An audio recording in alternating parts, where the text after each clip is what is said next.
Hello बच्चों, स्वागत है आपका मेरे यूट्यूब चैनल पे। आज हम शिक्षा निदेशालय द्वारा दी गई क्लास 7 की वर्कशीट 36 डिस्कस करेंगे। सब्जेक्ट है बच्चों इस वर्कशीट का सामाजिक विज्ञान और इतिहास। डेट है बच्चों इस वर्कशीट की 22/5/2021। वर्कशीट को स्टार्ट करने से पहले आप सब बच्चों से मेरी रिक्वेस्ट है कि आप सब बच्चे मेरे चैनल ऋषभ कंप्यूटर क्लासेस को सब्सक्राइब कर दें, जिन बच्चों ने अभी तक मेरे चैनल को सब्सक्राइब नहीं किया हुआ है। तो देखते हैं बच्चों आज की वर्कशीट में हम पढ़ेंगे ईश्वर से अनुराग। ठीक है, ये हमारा चैप्टर है जो हम लास्ट वर्कशीट से पढ़ते आ रहे हैं। तो देखते हैं इसमें। प्यारे बच्चों, 13वीं सदी के बाद उत्तर भारत में भक्ति आंदोलन की एक नई लहर आई।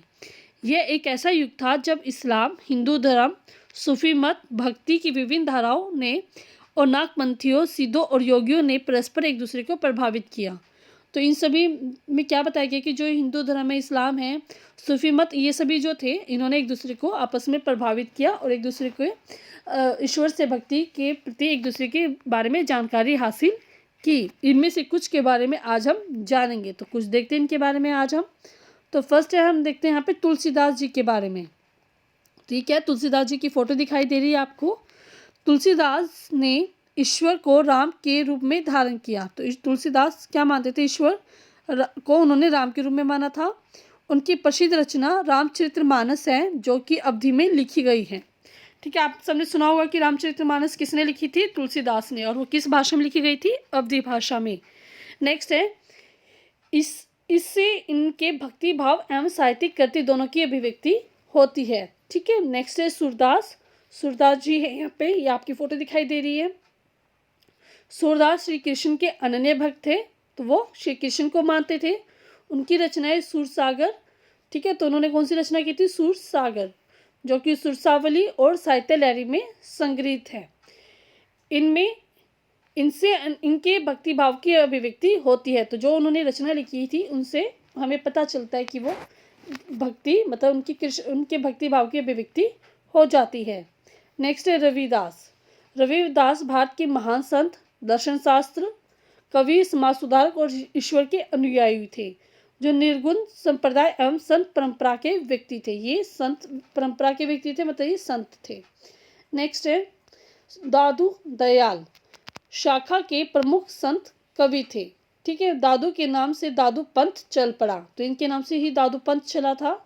वे अत्यधिक दयालु थे, इसी कारण इनका नाम दादू दयाल पड़ गया। दयालु थे इसलिए इनका नाम क्या पड़ गया? दादू प्लस दयाल, दयालु पड़ गया था।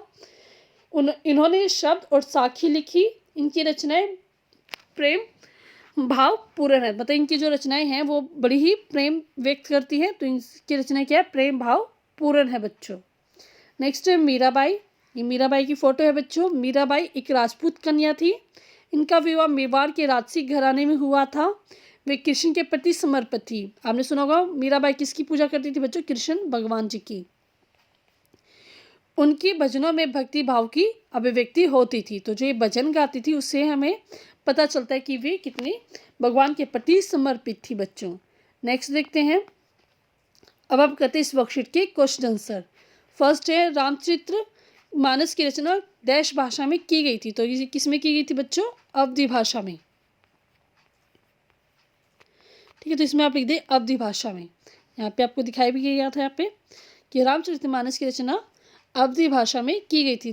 तो इसको आप अच्छे से लिख लेंगे, ध आप आगे लगा लेंगे, है व धी, अवधि भाषा में की गई थी। मीराबाई डैश के प्रति समर्पित थी, तो मीराबाई कृष्ण के प्रति समर्पित थी। तो आप लिखें कृष्ण। ठीक है, नेक्स्ट है शब्द और साखी डैश द्वारा रचित है। तो शब्द और साखी किसके द्वारा रचित है? थर्ड में आप लिखेंगे दादू दयाल। ठीक है, थर्ड में आप लिखेंगे दादू दयाल।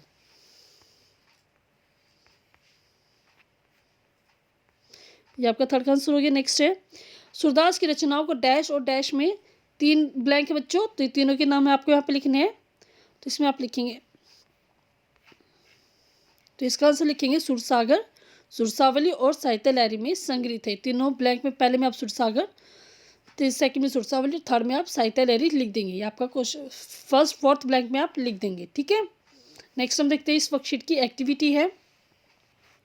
नेक्स्ट है गतिविधि हमारी इस वर्कशीट की। ऐसे कई संत कवि हैं जिनके नाम का उल्लेख इस अध्याय में किया गया है, लेकिन उनके नाम को अध्याय में शामिल नहीं किया गया है। उस भाषा के बारे में और अधिक जानकारी प्राप्त करें जिसमें उन्होंने लिखा है क्या उनकी रचनाएं गाई गई थी और उनकी रचनाएं क्या थी। तो आपको ऐसे इसमें कोई भी एक संत बताना है जो कि इस पद्म का सिर्फ नाम लिया गया था लेकिन उनके बारे में कुछ बताया ना गया हो, तो उस कवि के बारे में आपको यहाँ पे लिखना है। तो देखते बच्चों इसका आंसर हम, तो इसमें आप लिखेंगे यहाँ पे असम के शंकर देव जी के बारे में। असम के शंकर देव थे, वो विष्णु की भक्ति पर जोर दिया था। उन्होंने असमिया में कविता और नाटकों की रचना की थी। इसमें पूछा गया था कि जिस भाषा में उन्होंने लिखा है तो उसकी भाषा के बारे में आपको बताना है। तो उसने क्या किया था, असमिया भाषा होती है असम की, उसमें ही कविताएं और नाटकों की रचना की थी बच्चों। तो आप अपने गतिविधि में लिख लेंगे, ठीक है। तो ये पूरी वर्कशीट बच्चों हमारी कंप्लीट हो गई है। अगर आपको वर्कशीट समझ में अच्छी लगी है तो जल्दी से जल्दी बच्चों आप मेरे चैनल ऋषभ कंप्यूटर क्लासेस को सब्सक्राइब कर दें। सब्सक्राइब करने के लिए आप नीचे सब्सक्राइब के बटन पे क्लिक करेंगे। वीडियो अगर अच्छी लगी तो लाइक करें, शेयर करें और कमेंट करके बताएं कि आपको वीडियो कैसी लगी बच्चों। थैंक यू बच्चों, हैव ए नाइस डे।